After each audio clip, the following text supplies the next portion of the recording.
Hello and a very warm welcome to ET Studios. I'm your host Himanshi Tiwari, joining you from the Rising Rajasthan Global Investment Summit 2024.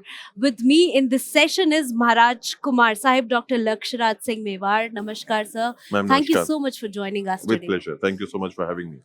Sir ये जो summit हो रहा है the global investment summit right here in Rajasthan how do you see like how is this summit playing a role in Rajasthan investment environment I think first and foremost, the beauty of it is that the government has decided to take this really strong step in the first year of its coming in.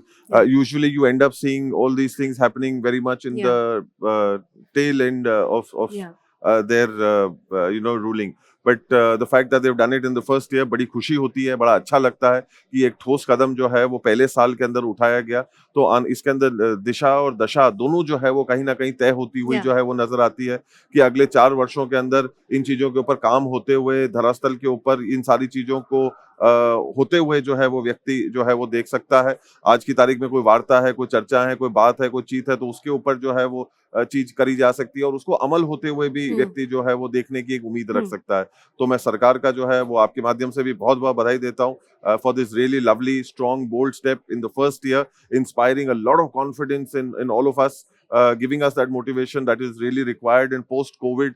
I think this has really been something where governments have really taken a huge initiative, where the Prime Minister himself has come in, inaugurated the show. It's a real morale booster and gives us and inspires us with a lot of confidence. Alright you know दिशा और दशा की बात करी आपने तो अगले 5 साल में राजस्थान की क्या दिशा और दशा आप महसूस कर रहे हैं कि हो सकता है और कौन कौन से sectors are gonna be fruitful because of this summit So coming from the hospitality segment, the one thing that I'd really like to point out, which really touched my heart in this entire process, being from the industry, was the fact that the Prime Minister spoke about heritage tourism.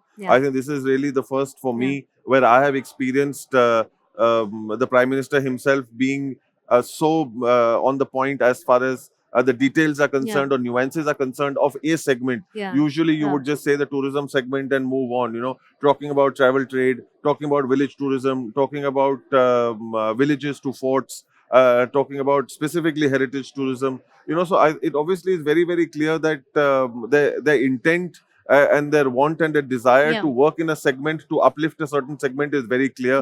Transports have obviously got a lot better with Vande Bharat being introduced. Major cities have got involved with it. I think the same thing we can now start seeing in some of these smaller rural villages as well, because Udaipur somewhere or the other also started off in this fashion. It wasn't like this when it was on day one. It's taken about 50 years for it to reach where it is. And then the technology, the infrastructure, the will was obviously very different. Today, the technology, the will we see is again very, very different. So it's not going to take us that long for other areas to come out and develop as well. So hopefully the infrastructural segment, the connectivity segment, all of that will start getting better. Talking about wedding tourism, which again another segment that the Prime Minister kind of touched upon, inspires a lot of people, be it people abroad, the NRIs who've been there, who wants to come back to their root, wants to be associated back to their land. तो कहीं ना कहीं उन लोगों को भी जो है वो एक उत्साह तो मिलता है, एक बहाना मिलता है कि नहीं, हम हमारी जड़ों पे जो है वो वापस जाएं, हमारी धरोहर पे जो है वो वापस जाएं.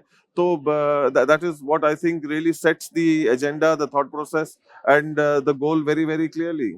All right, you know, the Prime Minister also talked about the MSMEs in Rajasthan, right? Yes. And because Rajasthan is so well connected to all the other major states in India, That's right. how do you see that? How is the MSME sector going to evolve in Rajasthan in the upcoming few years? Like, what is your perception? No, I'm sure, definitely. I think with the way the roads have become, because I think a lot of the MSMEs are dependent on being able to send their products. And as you said, being connected, we have Gujarat on one side, we have other major states on the other side, Delhi, Bombay, all of that on one side. So I think, and especially with the road infrastructure getting better and the connectivity is becoming better, so those industries will definitely thrive. It's a huge confidence booster for them, and practically, actionably, measurably something that has taken place on the ground, which will inspire them to start increasing production. People who are wanting to get into those segments will be inspired because they can see an end goal where it is achievable. It's not something which is there just in mind or in thought, but it's something that is very much there on ground, which can be actioned. All right, as we are wrapping up this conversation, you're from the hospitality sector. Prime Minister spoke about the hospitality sector. Rajasthan has most of the heritage locations here, right? Do you want to tell us anything about the sector? How is this sector gonna evolve in the upcoming few years?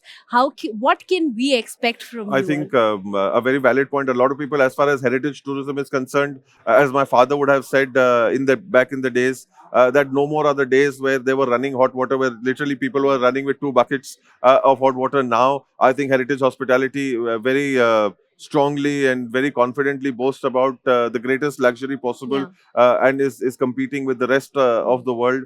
Without compromising on Indian hospitality, being able to come in and experience the traditional side of things, the cultural side of things, with all the modern yeah, amenities and structures that they are kind of looking for, and especially for weddings. And I think yeah, one thing that Rajasthan and Udaipur has lent itself really, really beautifully is, and being synonymous to, is the fact for destination weddings. yeah, There was a time there where people used to say, for example, for Udaipur within Rajasthan, that Udaipur is the Venice of the East, Udaipur yeah, is the yeah, Venice of the yeah. East. But I think that tables have turned today, and we very confidently say that time has come where Venice says that it's the Udaipur of the Udaipur. West. Oh, wow. Very well said, Maharaj. Thank you so much for Thank you. joining Very us for kind. this Thank you so much. conversation. Thank you. Thank you. And to our viewers, stay tuned for many more such videos only at ET Studios.